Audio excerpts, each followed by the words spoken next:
आज के इस वीडियो में देखेंगे कक्षा 8 का गणित अध्याय हमारा हो जाएगा 3, ज्यामितीय आकृतियों की समझ, अंडरस्टैंडिंग ऑफ ज्योमेट्रिकल शेप्स। अगर आप इस चैनल पर नए हैं तो चैनल को जरूर सब्सक्राइब करें। तो चलिए हम इस वीडियो को समझते हैं आगे हमारा दिया है सरल आकृतियाँ। सरल आकृतियाँ कहते हैं ऐसी आकृतियाँ जिनका प्रारंभिक और अंतिम बिंदु क्या हो, अलग अलग हो, उससे हम लोग कहते हैं सरल आकृति। इनका प्रारंभिक और अंतिम बिंदु क्या है, अलग अलग है, इसे हम लोग कहते हैं सरल आकृति। दूसरा सरल आकृति किसे कहते हैं, जो खुला आकृति हो। यह आकृति क्या है, यह जो आकृति है वह खुला हुआ आकृति है, इसे हम लोग कहते हैं सरल आकृति। दूसरा हम लोग समझते हैं सरल एवं बंद आकृति। सरल एवं बंद आकृति कहते हैं ऐसी आकृति जो कहीं भी स्वयं को नहीं काटती है तथा बंद हो ऐसी आकृति सरल एवं बंद आकृति कहलाती है। यह त्रिभुज हमारा क्या हो जाएगा, यह त्रिभुज हमारा क्या है, सरल एवं बंद आकृति है। क्यों, क्योंकि यह स्वयं को नहीं काटती है तथा यह बंद है। यह सर्किल भी हमारा क्या है, सरल एवं बंद आकृति है, क्योंकि यह स्वयं को नहीं काटती है। यह क्या है, यह स्वयं को काटती है, तो इसलिए यह क्या हो जाएगा, यह हमारा सरल एवं बंद आकृति नहीं होगा। यह क्या होगा, यह सरल एवं बंद आकृति हमारा नहीं होगा। तो चलिए आगे हम लोग समझते हैं बहुभुज को। बहुभुज को इंग्लिश में हम लोग कहते हैं पॉलीगन। पॉलीगन किसे कहते हैं रेखाखंडों की सहायता से बनी सरल एवं बंद आकृति बहुभुज कहलाती है। किसकी सहायता से, रेखाखंडों की सहायता से बनी सरल एवं बंद आकृति। क्या कौन सा होना चाहिए, सरल भी होना चाहिए और बंद आकृति होना चाहिए, इसे हम लोग कहते हैं बहुभुज। जैसे हमारा यह गोला दिया, यह है हमारा क्या है, यह रेखाखंडों की सहायता से नहीं बना, इसलिए यह हमारा क्या हो जाएगा, यह हमारा बहुभुज नहीं होगा। यह हमारा बहुभुज नहीं होगा क्योंकि यह रेखाखंडों की सहायता से नहीं बना। यह हमारा रेखाखंडों की सहायता से बना है, इसे हम लोग क्या कहते हैं त्रिभुज। यह हमारा क्या कहलाएगा, बहुभुज। इसमें भुजा और शीर्ष की संख्या क्या हो जाएगा, 3। उसी प्रकार यह भी हमारा बहुभुज है, इसे हम लोग क्या कहते हैं, इसे हम लोग कहते हैं चतुर्भुज। इसमें भुजा और शीर्ष कितना हो जाएगा, वो हो जाएगा 4। यह भी हमारा क्या हो जाएगा, बहुभुज। बहुभुज होगा, इसे हम लोग कहते हैं पंचभुज। इसमें कितना भुजा है, 5 भुजा और 5 शीर्ष है। इसी प्रकार यह भी हमारा क्या है, बहुभुज, इसे हम लोग कहते हैं षटभुज। इसमें भुजा क्या कितना है, 6 और शीर्ष भी हमारा 6 है। यह भी हमारा क्या कहलाएगा, बहुभुज, इसे हम लोग कहते हैं सप्तभुज। इसमें भुजा की संख्या कितना हो जाएगा, 7 और शीर्ष भी इसमें हमारा कितना है, 7। तो यह सभी हमारा क्या हो जाएगा, यह सभी हमारा हो जाएगा बहुभुज। तो चलिए आगे हम लोग समझते हैं बहुभुज के विकर्ण को।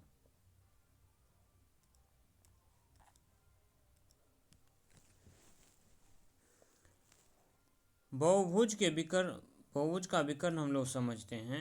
बहुभुज में उसके किसी दो शीर्ष, क्या करा, बहुभुज में उसके किसी दो शीर्ष को मिलाने वाला यह रेखाखंड उस बहुभुज का विकर्ण कहलाता है। क्या कहलाता है, मिलाने वाला यह रेखाखंड उस बहुभुज का विकर्ण कहलाता है। लेकिन यहाँ ब्रैकेट में कुछ दिया है जो कह रहा है आसन्न शीर्ष को छोड़कर मिलाने वाला यह रेखाखंड। आसन्न शीर्ष को छोड़कर का मतलब क्या हो जाएगा, आसन्न शीर्ष को छोड़कर का मतलब हो जाएगा जैसे एक आसन्न शीर्ष हो जाएगा बी, यानी पास वाला शीर्ष को छोड़कर मिलाने वाला रेखाखंड। इनके ए का पास वाला शीर्ष क्या हो जाएगा, बी हो जाएगा, और इधर हमारा ए का पास वाला शीर्ष क्या हो जाएगा, डी। तो कह रहा है किसको छोड़कर, आसन्न शीर्ष को छोड़कर मिलाने वाला रेखाखंड। इसमें इस चित्र में क्या है, आसन्न शीर्ष को छोड़कर यह रेखा मिलाया किससे, सी से, यह हमारा क्या कहलाएगा, यह कहलाएगा हमारा बहुभुज का विकर्ण। उसी प्रकार इसमें भी क्या क्या है, आसन्न शीर्ष को छोड़कर यह रेखाखंड मिलाया है, यह भी हमारा क्या कहलाएगा, बहुभुज का विकर्ण। यह भी हमारा एक बहुभुज दिया है, इसे हम लोग किस तरह से मिलाएंगे, तो इसे हम लोग समझते हैं। जैसे हमारा ए है, इसको अगर हम ए मानते हैं तो इसका आसन्न शीर्ष को छोड़कर हम मिलाएंगे तो यह कहाँ पे आएगा, या यहाँ इसको मिलाएंगे सी के साथ। और दूसरा इसको किससे मिलाएंगे, उसको दूसरा हम लोग इसको मिलाएंगे डी के साथ। तीसरा हम लोग किसके साथ मिलाएंगे, तीसरा मिलाएंगे सर हम ई के साथ। इसी प्रकार बी का आसन्य शीर्ष को छोड़कर बी का आसन्य शीर्ष हो जाएगा, यह हो जाएगा सी और यह हो जाएगा ए और सी को छोड़कर हम मिलाएंगे तो यह हो जाएगा हमारा आसन्य शीर्ष, इसका हो जाएगा डी, दूसरा इसका आसन्य शीर्ष हो जाएगा क्या ई, तीसरा इसका आसन्य शीर्ष हो जाएगा हमारा एफ। उसी प्रकार अगर सी का आसन्य शीर्ष मिलाएंगे तो सी का आसन्य शीर्ष क्या हो जाएगा ई हो जाएगा, सी का आसन्य शीर्ष को छोड़कर मिलाएंगे तो यह हो जाएगा एफ, आगे ए, उसके बाद हम फिर ए के साथ हमारा मिला हुआ तो इसको दोबारा हम लोग नहीं मिलाएंगे। फिर हमारा डी को हम मिलाएंगे तो आसन्य शीर्ष इसका हो जाएगा ई और सी, आसन्य शीर्ष को छोड़कर मिलाएंगे तो यह हमारा किसके साथ मिलेगा, यह हो जाएगा हमारा एफ के साथ। यह हमारा क्या कहलाएगा, इसे हम लोग कहेंगे बहुभुज का विकर्ण, इसे हम लोग क्या कहेंगे बहुभुज का विकर्ण। तो चलिए आगे हम लोग समझते हैं। आगे हमारा दिया है बहुभुज का अभ्यंतर एवं बहिर्भाग, इंग्लिश में इसको कहते हैं interior and exterior of A polygon.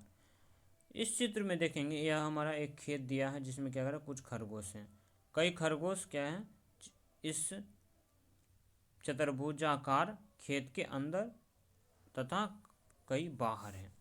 तो चतुर्भुज के अंदर का भाग इसका क्या कहलाता है अभ्यंतर कहलाता। जो यह जो चतुर्भुज हमारा दिया है, यह जो चतुर्भुज हमारा दिया है इसके अंदर का भाग हमारा क्या कहलाएगा, इसके अंदर का भाग हमारा कहलाता है अभ्यंतर, क्या कहलाता है अभ्यंतर। तथा बाहर का भाग हमारा क्या कहलाता है, बाहर का भाग तथा बाहर का भाग बहिर्भाग कहलाता है, यह हमारा कहलाता है बहिर्भाग।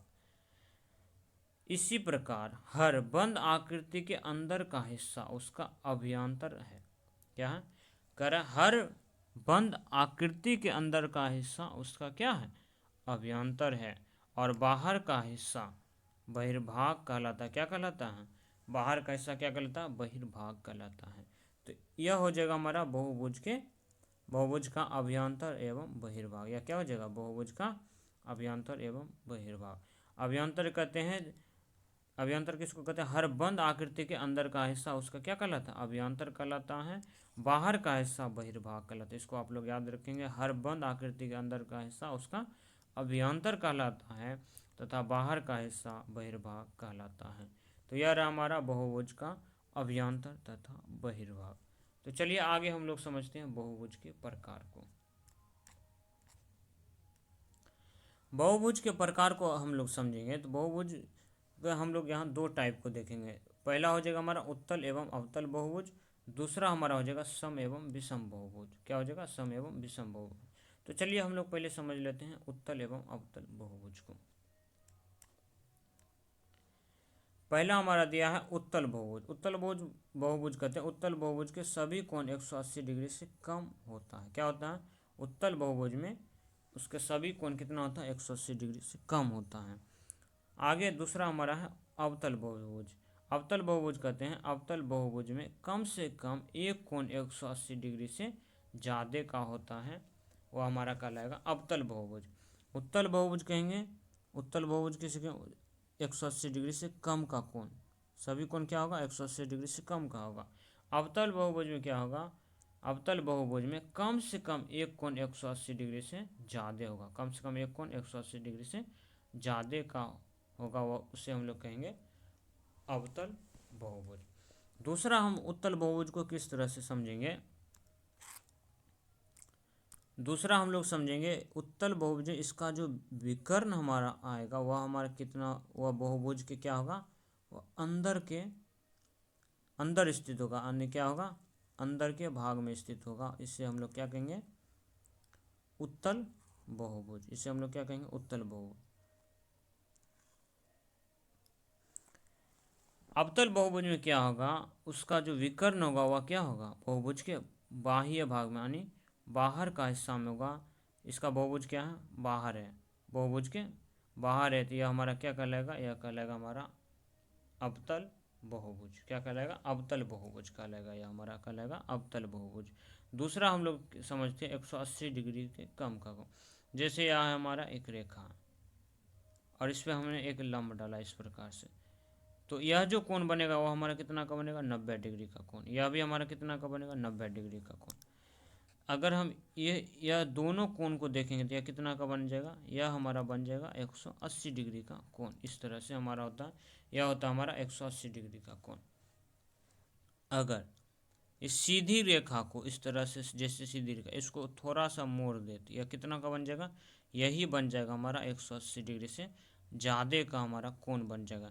यह जो कोण है बी, यह हमारा कितना है, 180 डिग्री से ज़्यादा का कोण है। यह हमारा कहलाएगा अवतल बहुभुज। और यह सभी हमारा क्या कहलाएगा, यह सभी कोण 180 डिग्री से कम का है तो यह हमारा कहलाएगा उत्तल बहुभुज। तो चलिए आगे हम लोग समझते हैं सम एवं विषम बहुभुज को। सम बहुभुज को हम लोग समझेंगे।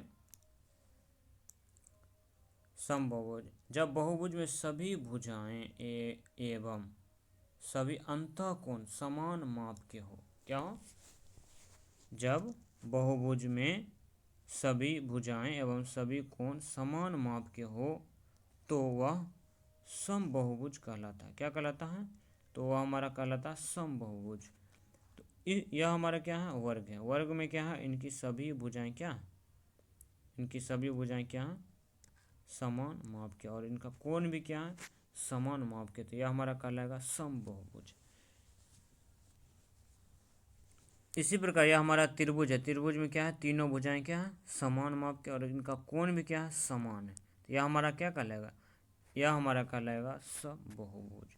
दूसरा हमारा है विषम बहुभुज। विषम बहुभुज कहते हैं ऐसे बहुभुज जिनकी सभी भुजाएं और सभी कोण समान नहीं होते हैं। क्या होते हैं, ऐसे बहुभुज जिनकी सभी भुजाएं और सभी कोण, इनकी यह भुजाएं क्या है, समान है, लेकिन यह और यह भुजा क्या है, समान नहीं है।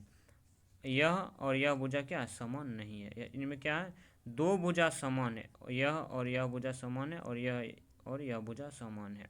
चारों भुजाएं क्या है, समान नहीं है। तो यह हमारा क्या हो जाएगा, विषम बहुभुज। सम बहुभुज में क्या होता है, सम बहुभुज में इनका चारों भुजाएं क्या है, समान है। या तीन भुजा का त्रिभुज है तो यह हमारा क्या है, इन तीनों भुजाएं क्या है, समान है माप के। उसी प्रकार यह और यह भुजा क्या समान है, यह भुजा समान है, लेकिन यह भुजा क्या है, किसी के समान नहीं है। तो यह हमारा हो जाएगा क्या, यह हमारा हो जाएगा विषम बहुभुज। तो चलिए आगे हम लोग समझते हैं। आगे हम लोग समझते हैं बहुभुज के अंतःकोणों के मापों का योग। किस तरह से हम लोग बहुभुज के अंतःकोणों के मापों का योग ज्ञात करेंगे। हम लोग जानते हैं त्रिभुज के तीनों अंतःकोणों का योग 180 डिग्री होता है। यह हमने क्लास 7 में पढ़े। कितना, त्रिभुज के तीनों अंतःकोणों के मापों का योग 180 डिग्री होता है। तो त्रिभुज को हम लोग जानते हैं, त्रिभुज कितने भुजाएं की संख्या कितना हो जाएगा, वो हो जाएगा 3। तो त्रिभुज के अंतःकोणों के मापों का योग कितना होता है, 180 डिग्री होता है। कितना होता है, 180 डिग्री। दूसरा हमारा है चतुर्भुज। चतुर्भुज में हमारा क्या है, बहुभुज है। चतुर्भुज हमारा क्या है, बहुभुज। तो बहुभुज के अंतःकोणों के मापों का योग किस तरह से निकालेंगे, उसको हम निकालेंगे इस सूत्र से। वो आ जाएगा 2 गुना n-2 गुना 90 डिग्री, 2 गुना n-2 गुना 90 डिग्री। इस सूत्र से क्या करेंगे हम लोग, बहुभुज के अंतःकोणों के मापों का योग हम लोग ज्ञात करेंगे। जहाँ n बराबर क्या हो जाएगा, n हमारा हो जाएगा भुजाओं की संख्या। क्या हो जाएगा, भुजाओं की संख्या। जैसे हमारा है चतुर्भुज, चतुर्भुज में भुजाओं की संख्या कितना हो जाएगा, 4। अगर हम इस सूत्र से उसके अंतःकोणों के मापों का योग निकालेंगे तो वह हमारा कितना आ जाएगा, 360 डिग्री। उसी प्रकार अगर हमारा है बहुभुज पंचभुज, पंचभुज में भुजाओं की संख्या कितना है, 5। तो क्या हो जाएगा, पंचभुज के अंतःकोणों के मापों का योग कितना हो जाएगा, वो हो जाएगा हमारा 540 डिग्री। आगे हमारा है षटभुज। षटभुज में भुजाओं की संख्या कितना है, 6। और षटभुज के अंतःकोणों के मापों का योग कितना हो जाएगा, वह हो जाएगा हमारा 720 डिग्री। आप इस सूत्र के द्वारा आप इसको हल कर सकते हैं। आगे हमारा सप्तभुज। सप्तभुज में भुजाओं की संख्या कितना, 7। तो सप्तभुज के अंतःकोणों के मापों का योग कितना हो जाएगा, वह हो जाएगा हमारा 900 डिग्री। तो इस सूत्र के द्वारा हम लोग क्या निकलेंगे, बहुभुज के अंतःकोणों के मापों का योग हम लोग ज्ञात करेंगे। तो चलिए आगे हम लोग समझते हैं जब बहुभुज के बाह्य कोणों के मापों का योग किस तरह से हम लोग ज्ञात करेंगे। बहुभुज के बाह्य कोणों के मापों का योग, बहुभुज के बाह्य कोणों के मापों का योग कितना होता है, 360 डिग्री होता है।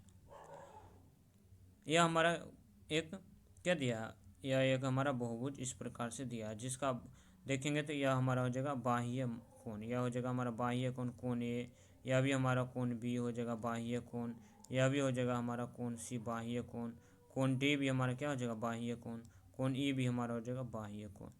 और इस तरह से हम लोग क्या देखे हैं, बहुभुज के बाह्य कोणों के मापों का योग।